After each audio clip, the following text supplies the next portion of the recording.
इसकी शादी ऐसे धूमधाम से करेंगे, सारे लोग बरसों तक याद रखेंगे। लेकिन पैसे कहाँ से आएंगे धूमधाम के लिए?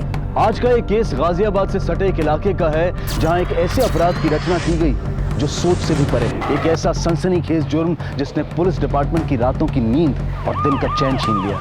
सुरंग खोद के बैंक लूटा है, मतलब तगड़ी प्लानिंग की होगी। इंसान 2 ही बार गड्ढा खोदता है, जब ज्वेलरी छुपानी हो तब, या किसी की लाश।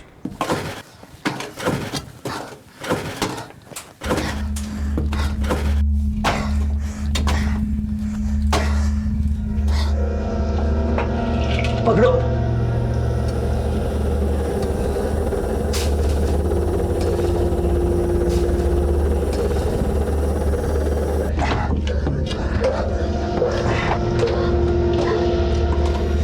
पकड़ो।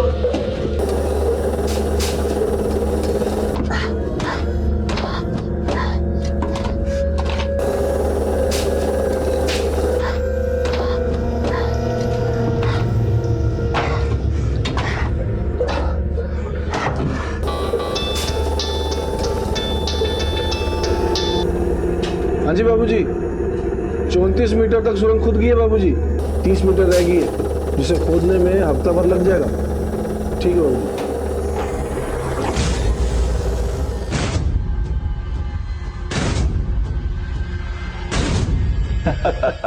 नहीं, 17 तारीख तक सारी तैयारियां हो जाएगी, आप चिंता न करिए। जी बहुत अच्छा, बहुत अच्छा। ये लोग आ गई हमारी रेशमा।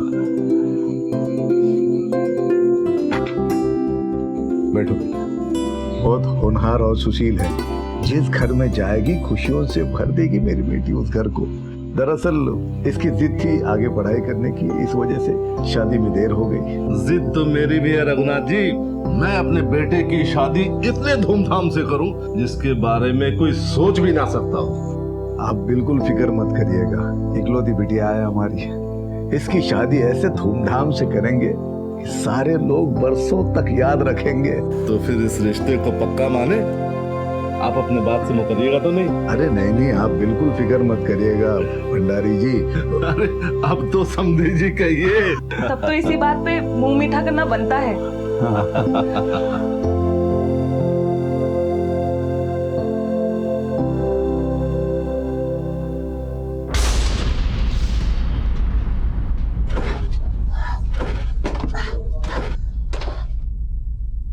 अरे भाई क्या हुआ?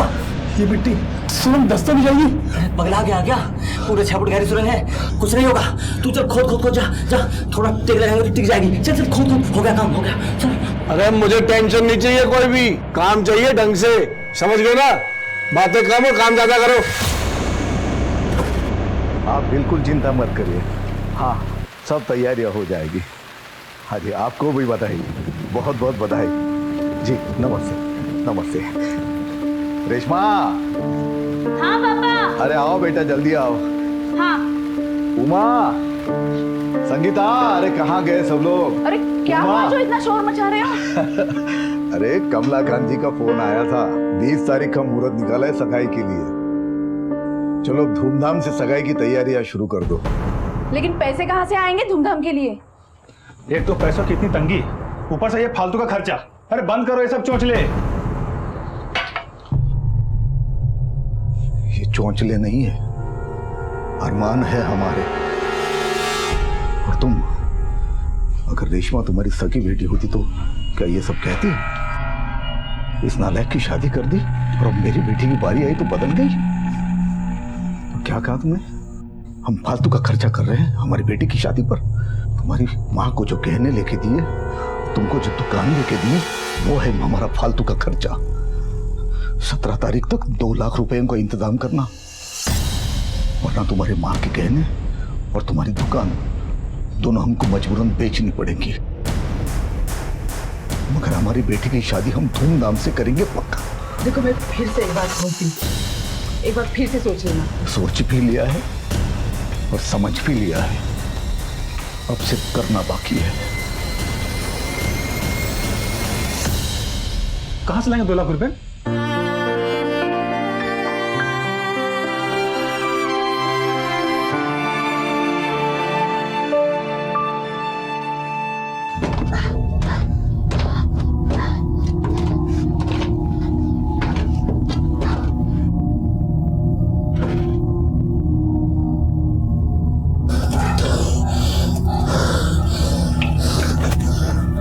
अनिल भाई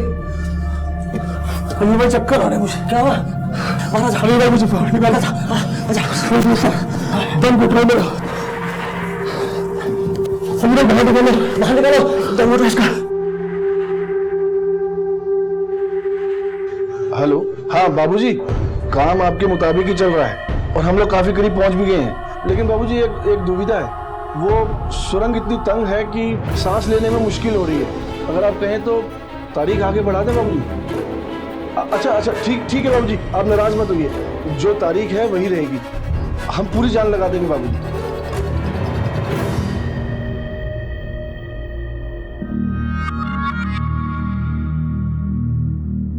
पापा, आपका हल्दी वाला दूध।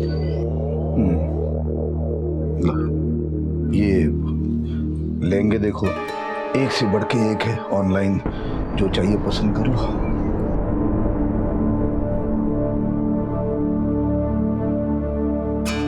पापा, एक बात कहूं?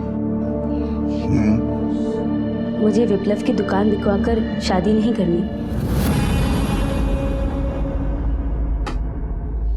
अच्छा बैठ।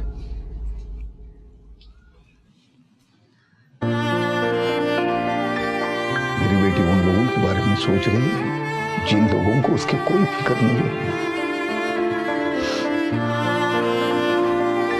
अरे हम तो उनको सिर्फ डरा रहे थे ताकि डर के मारे कुछ ना कुछ तो इंतजाम करे।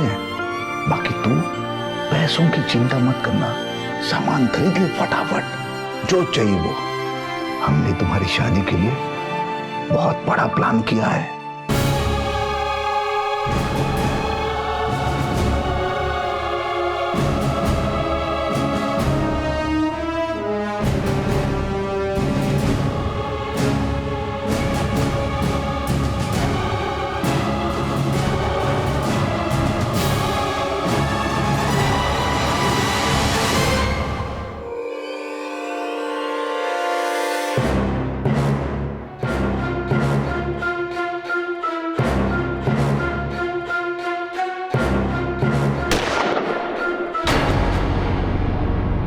ये क्या क्या मालिक? ये क्या?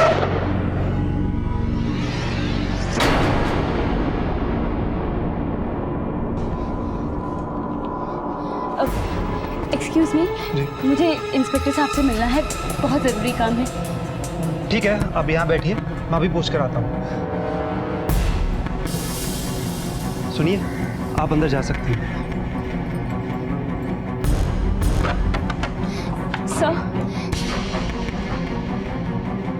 सर, मेरे पापा न जाने कहाँ चले गए हैं। प्लीज उन्हें ढूंढ निकालिए।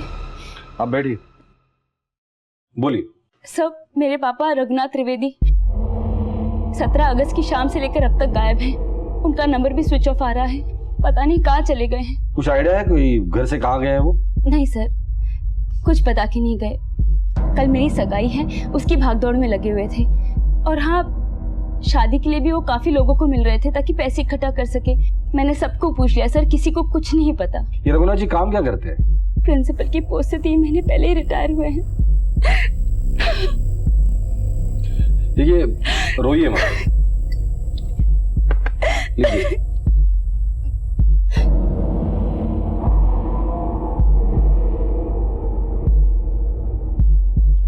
हाँ सर, याद आया। पापा बनारस जाने की सोच रहे थे चाचा के पास में, ताकि वो पैसों का इंतजाम कर सके। पापा नहीं चाहते थे कि पैसों की किल्लत की वजह से शादी की तारीख बदली जाए। हमने वहाँ पे भी फोन कर लिया, वहाँ पर भी नहीं है वो। रघुनाथ जी की फोटो और फोन नंबर बाहर दे दीजिए, हम उन्हें ढूंढने की कोशिश करते हैं। ठीक है सर।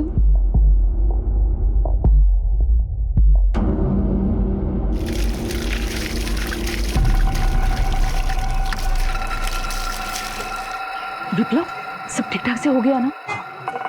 चल जल्दी कपड़े बदल ले।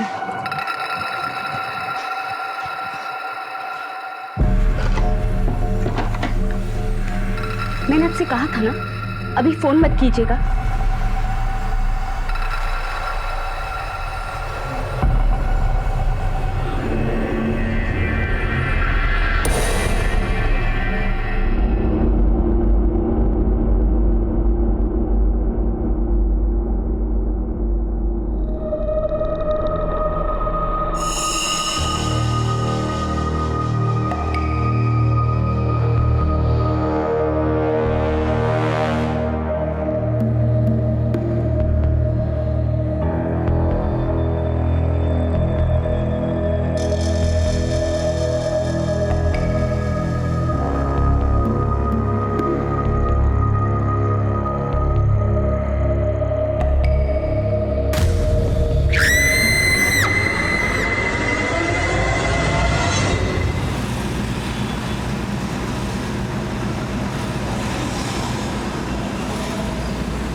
लॉकर रूम तुमने खोला था? हाँ सर।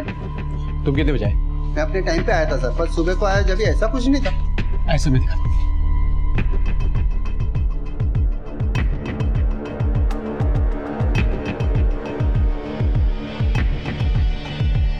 आइए सर, ये देखिए सब कुछ तोड़ दिया है। ये देखिए सर 4 दिन बाद बैंक खुले सर, और वो सारे लॉकर तोड़े हुए सर, सब कुछ लूट के ले गए सर। मेरे हिसाब से कम 6 से 7 करोड़ रुपए के कैश और गहने हैं। सुरंग खोद के बैंक लूटा है, मतलब तगड़ी प्लानिंग की होगी। गुप्ता, सुरंग में उतरो और देखो ये बाहर कहाँ निकलता है। जी साहब।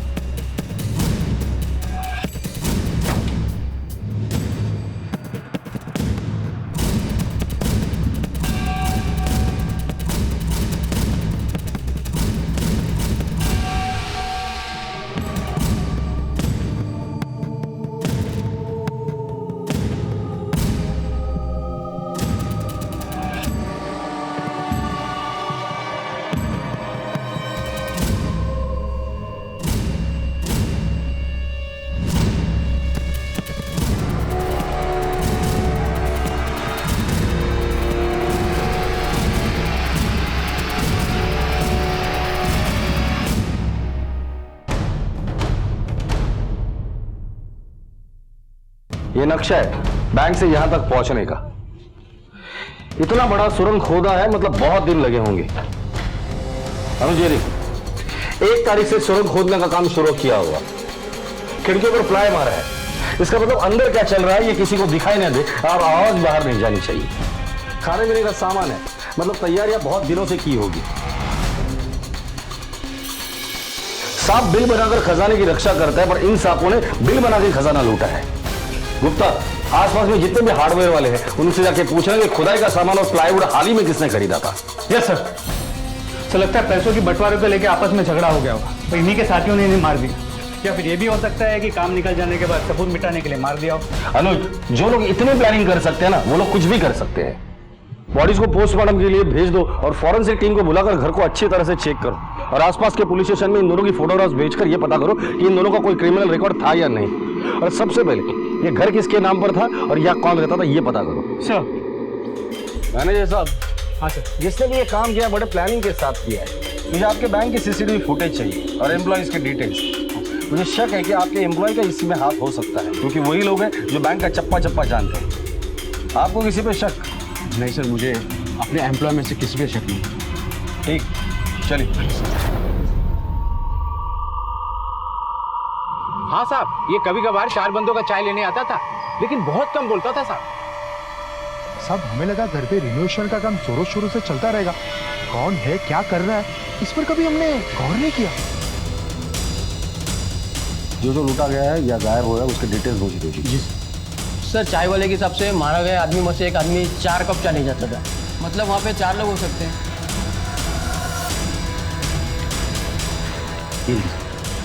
सर टोटल 86 लॉकर, उसमें से 50 लॉकर तोड़े गए थे। मैंने आपको सीसीटीवी फुटेज और स्टाफ डिटेल्स के बारे में पूछा था, उसका क्या हुआ? सर मैं आप तक पूछा था। Thank you sir. उस घर के मालिक का पता चल गया है। नाम सुनेंगे तो आप हैरान हो जाएंगे। कौन है? आज सुबह रेशमा जिस रिटायर्ड प्रिंसिपल की रिपोर्ट लिखवाने आई थी वही है। मेरे पापा रघुनाथ त्रिवेदी 17 अगस्त की शाम से लेकर अब तक गायब हैं। एक लंबी सुरंग खोदकर लुटेरों ने एक असंभव दिखने वाली घटना को अंजाम दिया था। इस लूट को अंजाम देने का तरीका और प्लानिंग दोनों को बहुत सूझबूझ के साथ अमल में लाया गया था। एक तरफ घर में 2 अनजान लोगों की लाशें मिली थी और दूसरी तरफ यह पता चला था कि वो घर लापता हुए रघुनाथ त्रिवेदी का था। ये दोनों ही बातें पुलिस के लिए चौंका देने वाली थी। आखिर क्या हकीकत थी उन 2 लोगों की मौत की और रघुनाथ के लापता होने के पीछे रहस्य क्या था? क्या रघुनाथ त्रिवेदी इस रॉबरी में शामिल था या फिर यह मामला इससे भी ज्यादा संगीन था?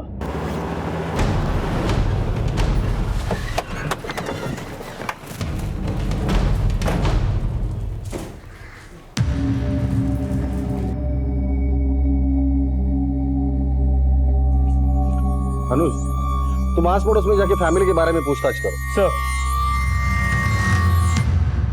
आप में से कोई इन दोनों को जानता है? नहीं सर।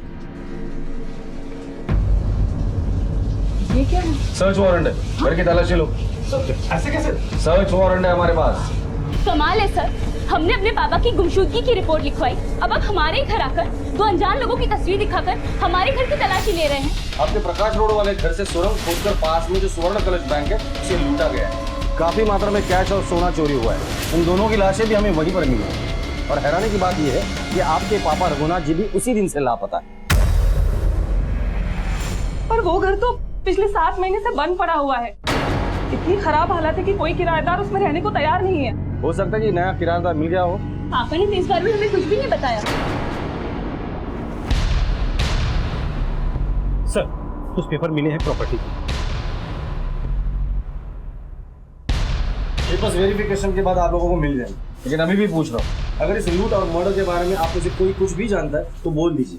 बाद में ये मत कहना कि मौका नहीं दिया था बोलने का।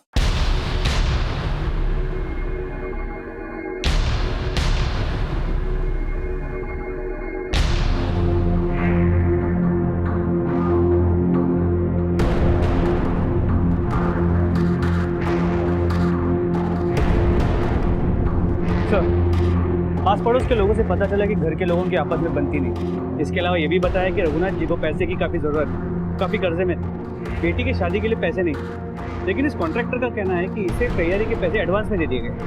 क्या? जी सर। ये पैसे तुम्हें मिल गए थे इसके? हाँ सर, परसों रात को ही उन्होंने सारे पैसे एडवांस में ही क्लियर कर दिया था। आपने जितने पैसे बोले थे उतने हमने लाए। जी। हमारी बेटी की शादी में कोई कमी नहीं होनी चाहिए। ठीक। सर, आप लोग कैसे मेरे पापा पर शक कर सकते हैं? वो बहुत ही अच्छे और ईमानदार इंसान है। हमने कई शातिर अपराधियों को देखा है जो अपराध करने के पहले अपने आप को शरीफ दिखाते हैं। इस वक्त सारे सबूत आपके पापा के खिलाफ हैं। एक बात बताओ, अगर शादी के लिए पैसे नहीं थे तो इतनी तैयारी कैसे हो रही है? उन्होंने कहा था उन्होंने पैसों का बंदोबस्त कर लिया। लेंगे, देखो ऑनलाइन जो चाहिए पसंद करो, पैसों की चिंता मत करना। बैंक लूट कर। अगर आपको मेरे पापा पर इतना ही शक है ना तो दूर निकालिए उनको। क्या करना है और क्या नहीं करना है हम अच्छी तरह से जानते हैं। आपकी सलाह की जरूरत नहीं हमें।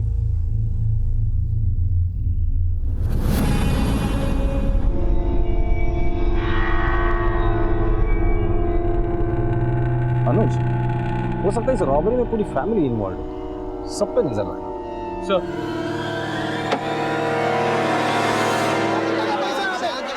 लोग अपने कीमती सामान की सुरक्षा के लिए बैंक्स में लॉकर लेते हैं और वहीं से इतनी बड़ी चोरी का खुलासा हुआ था। लोगों में अविश्वास और डर बढ़ने लगा था। लो जी, ठंडा ठंडा पानी। गाजियाबाद के स्वर्ण कलश बैंक में लूट। क्या? अरे देखो, खबर छपी है फोटो के साथ। आनंद विहार के बैंक में लूट। बेटी की शादी के लिए रिटायर प्रिंसिपल ने सुरंग खोदी।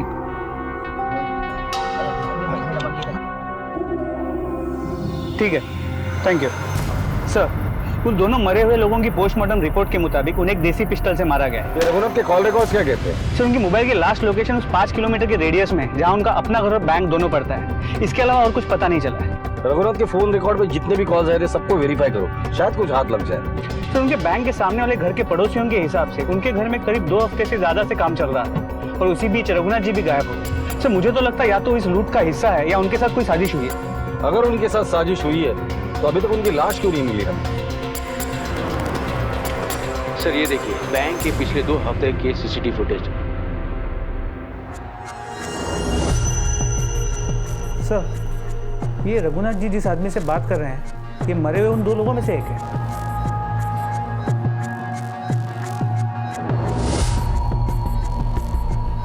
रघुनाथ जी यहाँ क्या कर रहे हैं? सर, लोन के लिए 2 हफ्ते से बैंक के चक्कर लगा रहे थे। रघुनाथ जी, हम आपको लोन नहीं दे सकते। आपने पहले से ही लोन ले रखा है और आप तो अब रिटायर भी हो चुके हैं। लोन कहाँ से चुकाओगे आप बताओ। देखिए, हमारी बेटी की शादी, पैसों की जरूरत है हमें। रघुनाथ जी प्लीज आप यहाँ से जाइए। ठीक है। क्या रघुनाथ जी वाकई बैंक में लोन के लिए आए थे या लोन के बहाने बैंक का मुआयना करने आए थे लूट के लिए? क्योंकि साथ में वो आदमी भी था और ये महज इत्तेफाक नहीं हो सकता। पुलिस अब तक मारे गए लोगों की पहचान करने में कामयाब नहीं हो पाई थी। शातिर लुटेरों ने अपने पीछे सारे सबूतों को जड़ से खत्म कर दिया था। यह सिर्फ एक बड़ी बैंक रॉबरी नहीं थी, बल्कि 2 हत्याओं का भी मामला था और पुलिस को तलाश थी सिर्फ एक ऐसे सिरे की जो उन्हें लुटेरों तक पहुंचा सके।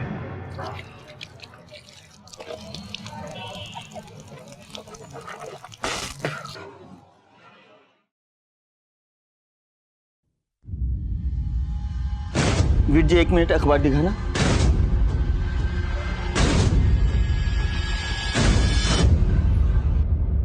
दोबारा करेगा इसे? हाँ चल भाग। सर ये है हरिया, ये बैंक डकैती में मारे गए दोनों लोगों की जनता। कौन थे वो दोनों? एक मेरा भाई था राजू और दूसरा अनिल मिस्त्री। राजू 1 महीना पहले यहाँ आया था काम की तलाश में। वो बहुत अच्छा मजदूर था साहब, अगर गांव में कुछ काम नहीं था ना तो पैसा कमाने के लिए शहर आया था। उसने गांव में कई जगह पर कैनल और गड्ढे खोदा है साहब। फिर एक दिन उसने मुझे साहिबाबाद में रहने वाले अनिल मिस्त्री के यहाँ बोला कि मेरा काम लग गया है। फिर उसके बाद उसका कोई पता नहीं चला साहब। फिर अखबार में मैंने उसका फोटो देखा साहब। अनिल मिस्त्री कहाँ रहता था पता है तुम्हें? हाँ साहब पता है। इसको पहचानते हो? हाँ साहब, इसको तो मैं जानता हूँ। यही मिस्त्री हमारे यहाँ से प्लाईवुड और खोदने का सामान लेकर गया था। और इसके साथ कौन था? और इसके साथ कौन था साहब, मुझे पता नहीं। सर उस दुकान का पता चल गया है जहाँ से बैंक में चोरी के लिए प्लाईवुड और खुदाई का सामान खरीदा गया। अनिल मिस्त्री ने पूरी डीलिंग अकेले ही की। सर एक बात और, विप्लव ने पिछले हफ्ते अपने घर के पास के हार्डवेयर शॉप से खुदाई का सामान खरीदा था, जैसे फावड़ा और गेट। तुम हरिया के साथ अनिल मिस्त्री के घर पे जाओ, विप्लव की खबर मैं लेता हूँ। सर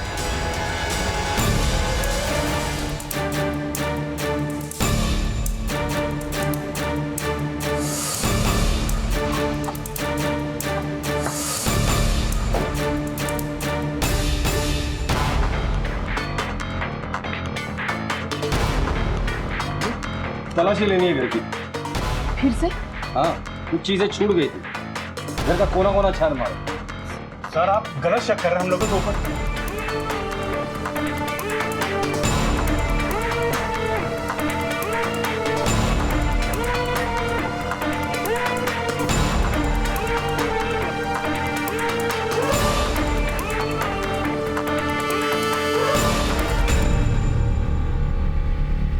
सर मैं आपसे कह रहा हूँ मेरे घर में कुछ भी नहीं मिलेगा। आप 2 बार क्या, आप 10 बार तलाशी ले लें। ये खुदाई का सामान मिला।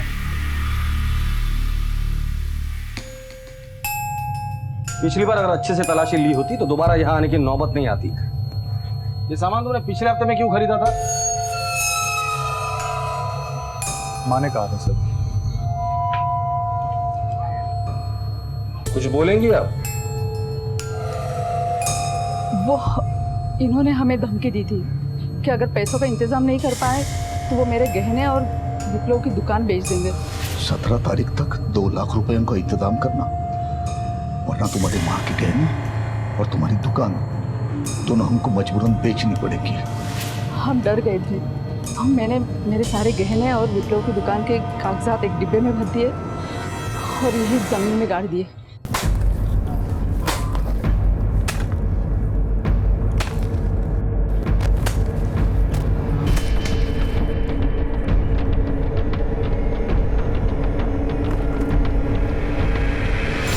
बोलो इसे।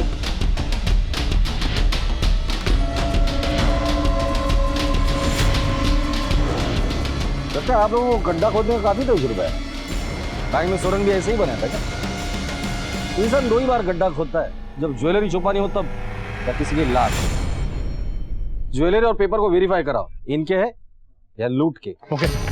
सवाल अब भी यही था कि रघुनाथ कहाँ थे। क्या उनका इस चोरी में कोई हाथ था या उनके परिवार में से किसी का कोई हाथ था? मारे गए 2 लोगों की शिनाख्त राजू मजदूर और अनिल मिस्त्री के रूप में हो चुकी थी। अब बारी थी कड़ियों से कड़ियां जोड़कर उन मुख्य अपराधियों तक पहुंचने की जिन्होंने इस नामुमकिन सी दिखने वाली डकैती को अंजाम दिया था।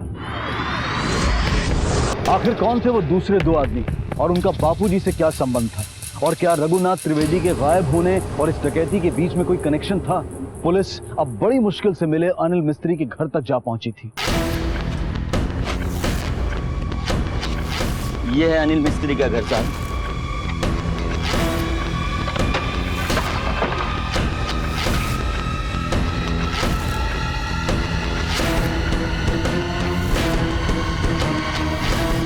सर नोट मिले,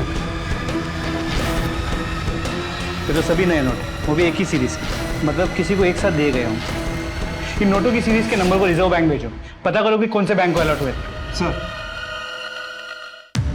सर बैंक के सारे एम्प्लॉय की डिटेल्स को वेरीफाई किए, लेकिन कुछ हाथ नहीं लगा। और रघुनाथ जी के घर से जो डॉक्यूमेंट्स मिले थे उससे भी कुछ खास पता नहीं चला। ठीक है, कॉल रिकॉर्ड का क्या हुआ?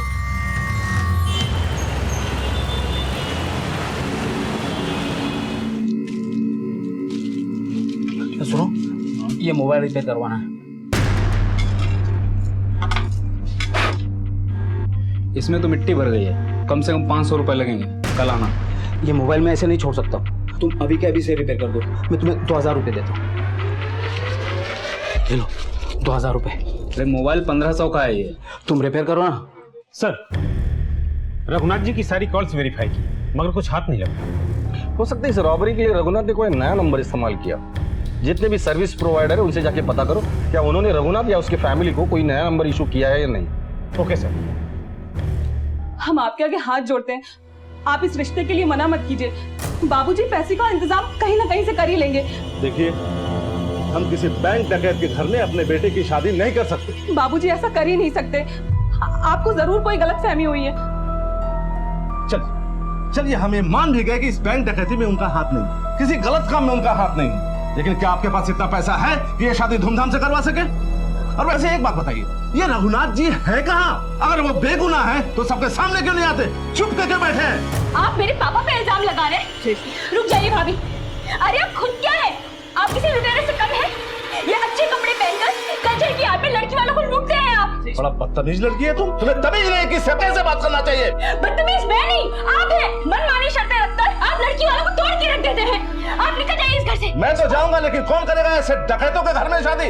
मेरा बेटा कुंवारा रहेगा, लेकिन ऐसे घर में शादी नहीं हो सकती उसके। हमें भी नहीं करनी, निकल जाइए इस घर से। इतना सब कुछ छोड़ के चले गए और आप सब चुप हैं।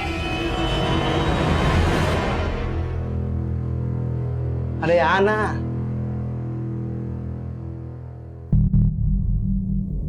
ये चैन हमें बेचनी है। बिल है इसका आपके पास? नहीं। ये चेन तुम्हारी है? हमें नहीं बेचनी है चैन, चलो। अरे रुको, सुनो तो।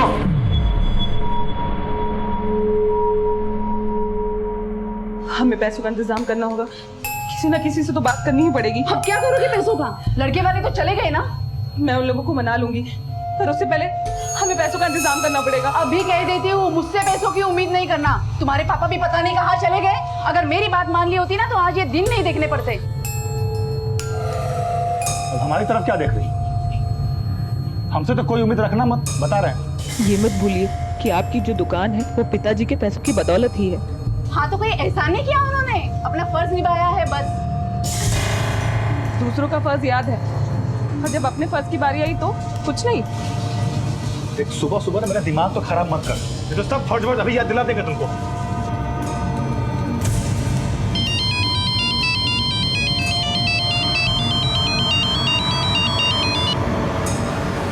रेशमा, उमेश बात कर रहा हूँ। देखो रेशमा, तुम पैसों की चिंता मत करो, मैंने सारा इंतजाम कर लिया है। रेशमा, मैं अपने मम्मी पापा को मना लूंगा, बस तुम उन्हें एक बार सॉरी बोल देना।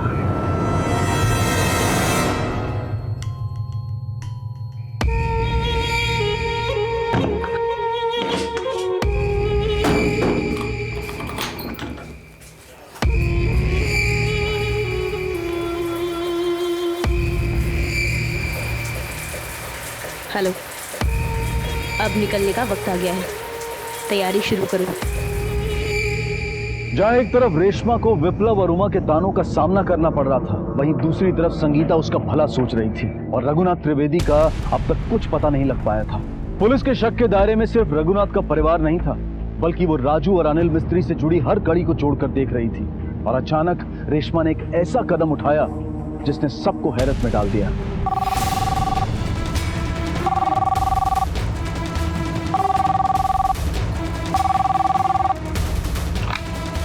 पीएसआई अनुज, गाजियाबाद पुलिस स्टेशन। सर, मैं संगीता बोल रही हूँ। हाँ बोलिए। रेशमा घर पर नहीं है और उसका सामान भी घर पर नहीं है। क्या? पता नहीं कहाँ चली गई है। सर, आप घर पे जल्दी आ जाइए। ठीक है माते।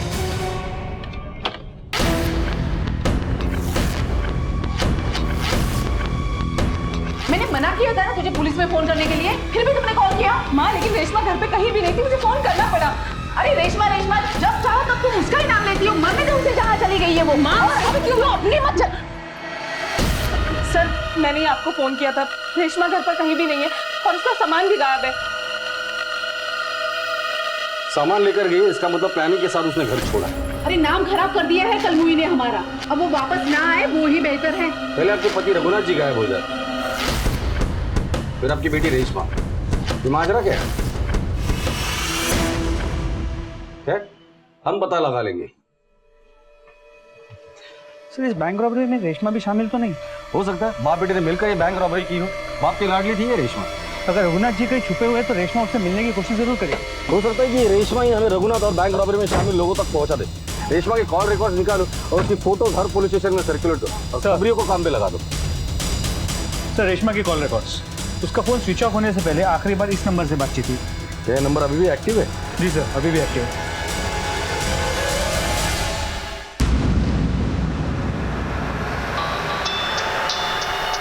हेलो साहब, रेशमा 40 से 50 साल के आदमी के साथ इंदिरापुरम के अभिनंदन लॉज में ठहरी हुई है। ठीक है, तुम उन पर नजर रखो। सर खबरी का फोन आया, रेशमा को एक 40-50 साल के आदमी के साथ इंदिरापुरम के अभिनंदन लॉज में देखा गया। हो सकता है वो रघुनाथ के साथ हो। खबरी को बोल देना उस पर नजर रखे और उठाकर लेकर आना उससे। सर पुलिस अब तक रघुनाथ का पता नहीं लगा पाई थी और इतनी बड़ी बैंक डकैती से जुड़े हर पहलू की बारीकी से जांच कर रही थी। और रेशमा का इस तरह घर से भागकर किसी के साथ देखा जाना एक बड़े खुलासे का संकेत दे रहा था।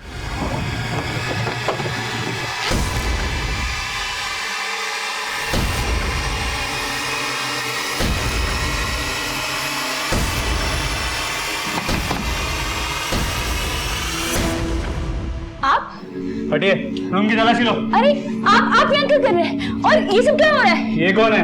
इसके साथ यहाँ क्या कर रही हो? ये मुकुल है, हम दोनों एक दूसरे से प्यार करते हैं। प्यार? हाँ सर। ले चलो इन्हें। बात सुनिए सब। क्या प्लान था? मैं और मुकुल एक दूसरे से बहुत प्यार करते हैं, लेकिन हम दोनों में उम्र और जाति का फासला है, इसलिए हम दोनों को भागना पड़ा। क्या रघुनाथ जी ये बात जानते थे? हाँ, पापा ने एक बार हम दोनों को साथ में गार्डन में देख लिया था। हम लोग शादी करेंगे, चल।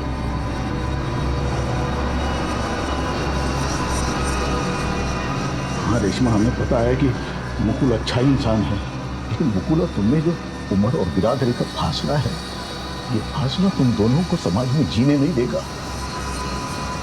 हमारा सपना था कि हमारी राजकुमारी की शादी हम किसी राजकुमार के साथ धूमधाम से करेंगे। अगर हमारा ये सपना टूट गया तो तुम हमारा मरा हुआ मुंह देखोगे। मैंने पापा की बात मान ली। उमेश, उससे शादी करने के लिए मैंने हाँ कर दी, लेकिन पापा के लापता होते ही उमेश के लालची परिवार ने अपना असली रूप दिखाना शुरू कर दिया। माँ और विप्लव दोनों बात बात पे मुझे ताने देते थे और इस बार मैं झेल नहीं पाई। और ऐसे वक्त में मुकुल के अलावा मुझे और कोई रास्ता नहीं दिखाई दिया।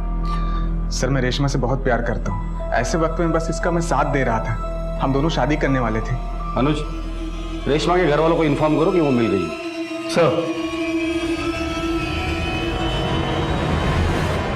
सर लगता नहीं इस बैंक रॉबरी में रघुनाथ जी के साथ उनका कोई फैमिली मेंबर शामिल था। अगर कोई भी शामिल नहीं था तो फिर रघुनाथ गायब क्यों हो गया?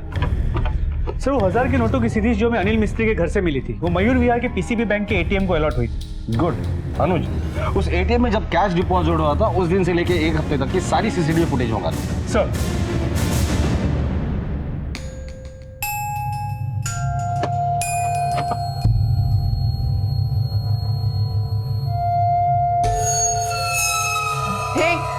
खबरदार, जो घर के अंदर पैर भी रखा तुम दोनों ने, जैसे आए हो वैसे ही निकल जाओ। सुन लिया? निकलो भैया से। तुझे बुढ़ापे में शर्म नहीं है इसे घर से भगाते हुए? हाँ, आज जिसकी वजह से बाबूजी ने घर छोड़ दिया है और अब ये लड़की हमारे मुंह पे कालिक पोत रही है।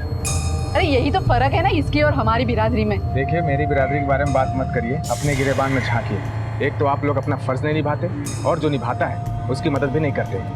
खोट तो आपकी बिरादरी में। क्या बोला? अरे क्या कर रहे हैं आप?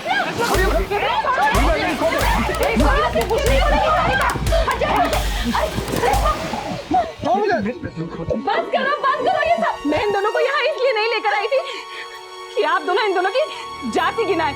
अब इन दोनों के अगर बीच में कोई भी बोला तो मुझसे बुरा कोई नहीं होगा। अब जब तक मुकुल और रेशमा की शादी नहीं हो जाती, वो भी पूरे विधि विधान के साथ, तब तक रेशमा इसी घर में रहेगी। तू ठीक नहीं कर रही है संगीता। विप्लव, सुना तुमने? तेरी बीबी क्या बकबक कर रही है? दिमाग खराब हो रखा है इसका। चल अंदर चल। जान से मार दूंगा मैं। हमारे पापा कहाँ चले गए? क्या दुनिया बदल रही है। हर आदमी चोरी चकारी लूटपाट डकैती से पैसा कमाना चाहता है। पापा, दुनिया बदल रही है, हर कोई आसानी से पैसे कमाना चाहता है। बेटा, बात चाहे रिश्तों की हो या पैसों की, सच कभी नहीं बदलता और हमें हमेशा सच्चाई का साथ देना चाहिए, सच्चाई के साथ रहना चाहिए, चाहे कोई भी परिस्थिति आए, लेकिन हमारे मन को कभी भटकने नहीं देना चाहिए।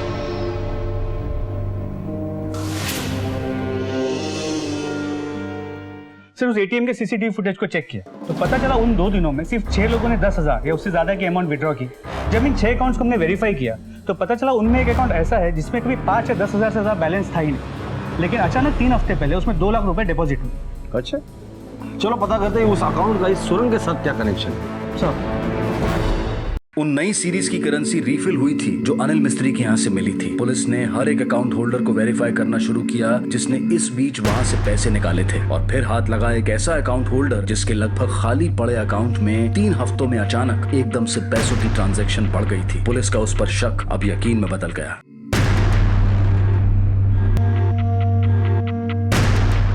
लो जी, ये दिलबाग के ढाबे की। सुनिए एक मिनट। एक मिनट। बाबूजी नहीं आए क्या अभी तक? बाबूजी? बाबूजी नहीं, तुम्हारे बाप आ गए। आप लोग हैं कौन? पुलिस। अब सच्चाई का सुरंग खोदना शुरू कर दो वरना और मारूंगा। हमको हमारे लीडर बालेश्वर बाबूजी ने ये बैंक लूटने का प्लान बनाया था। हमने उस जगह की अच्छी तरह से रैकी की हुई थी और लूट का सही समय देख रहे थे। मैं पहले बिल्डिंग कॉन्ट्रैक्टर के पास काम करता था, उसके साथ मैप बनाता था, इसलिए थोड़ी बहुत जानकारी थी कंस्ट्रक्शन की। मैंने पूरे एरिया को अच्छे से चेक किया था सर कि बीच में कोई सीवर लाइन या वायरिंग या कोई बिल्डिंग कंस्ट्रक्शन की फाउंडेशन न रखी। हम दोनों के सर पे बाबूजी का हाथ था। बस हमें जरूरत थी एक कुशल कारीगर की और मेहनती मजदूर की, जो कि हमें बहुत मुश्किल से मिले साहब। और फिर हमने उनको ऐसे सपने दिखाए कि वो हमारे लिए रात दिन सुरंग खोदने को तैयार हो। देखो भैया, हम हैं 4 लोग और हमारे गुरु बापूजी। लेकिन वो है कहाँ पर? अरे वक्त पड़ने पर वो भी सामने आ जाएंगे। बस इतना ध्यान रखो कि हमें एक सुरंग खोदनी है जो हमारी किस्मत बदल देगी। सबको इतना पैसा मिलेगा कि हफ्ते में लाख रुपए भी खर्च करोगे ना, पूरी जिंदगी खर्च नहीं कर पाओगे। अब बताओ, भिखारियों की जिंदगी जीना चाहते हो या राजाओं की? राजाओं की। चीयर्स। अरे करो ना चीयर्स। चीयर्स। ये हुई ना बात। अरे मोहित भाई, इन दोनों का मुंह तो मीठा करवा दो।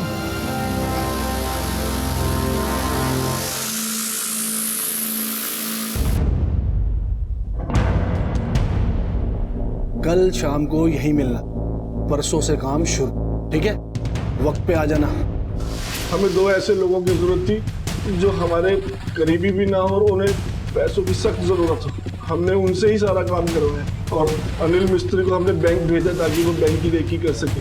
जहाँ उसे रघुनाथ जी मिले, हार्डवेयर की दुकान से सामान भी उन्हीं से खरीदवाया और चाय भी उन्हीं से मंगवाई। तो फिर उन दोनों को मारा क्यों? क्योंकि उनके मरने से सारे सबूत मिट जाते और हमारा हिस्सा भी कम नहीं होता।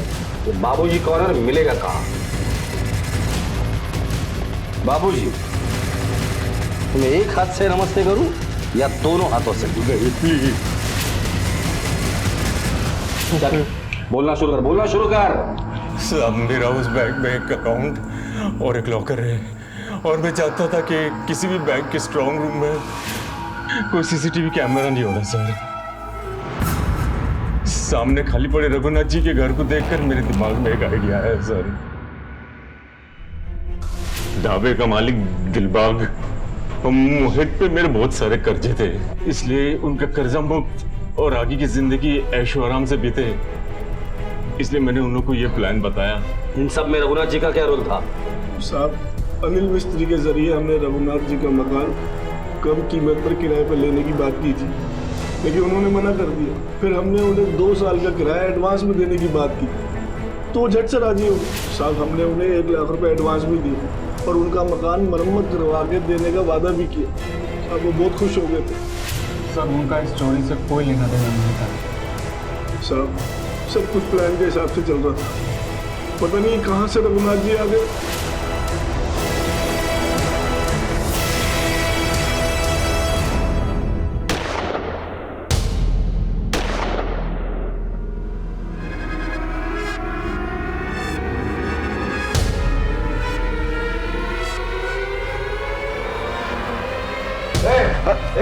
ये सब क्या है? इसीलिए तुम्हें घर किराए पे गया था। ये इनको किसने मारा? ये क्या है? रघुनाथ जी की डेड बॉडी कहाँ है? साहब हमने उनको मारकर उनके घर के पीछे जमीन में गाड़ दिया था ताकि पुलिस को बैंक की डकैती और उनकी गुमशुदगी पर शक रहे और हम बच जाए।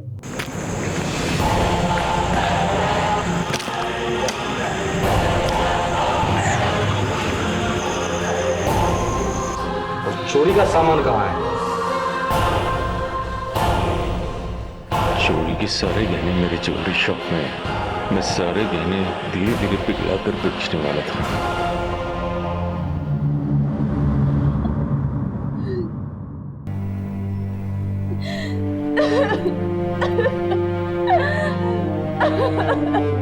पुलिस ने इस नामुमकिन सी दिखने वाली बैंक रॉबरी में इन्वॉल्व शातिर अपराधियों को ढूंढ निकाला था।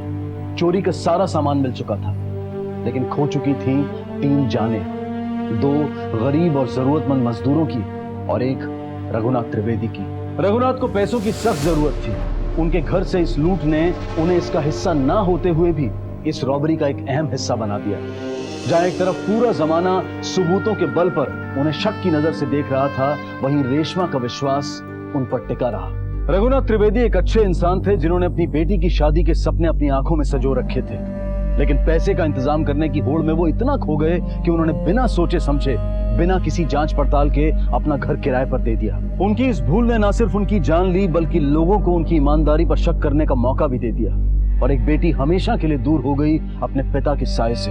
अब मैं अनूप सोनी आपसे विदा लेता हूं, फिर मुलाकात होगी अगले एपिसोड में एक और चौंका देने वाले केस के साथ। तब तक अपना और अपने परिवार का ख्याल रखें और देखते रहें क्राइम पेट्रोल डायल 100। सबक एक को सीख हम सबको।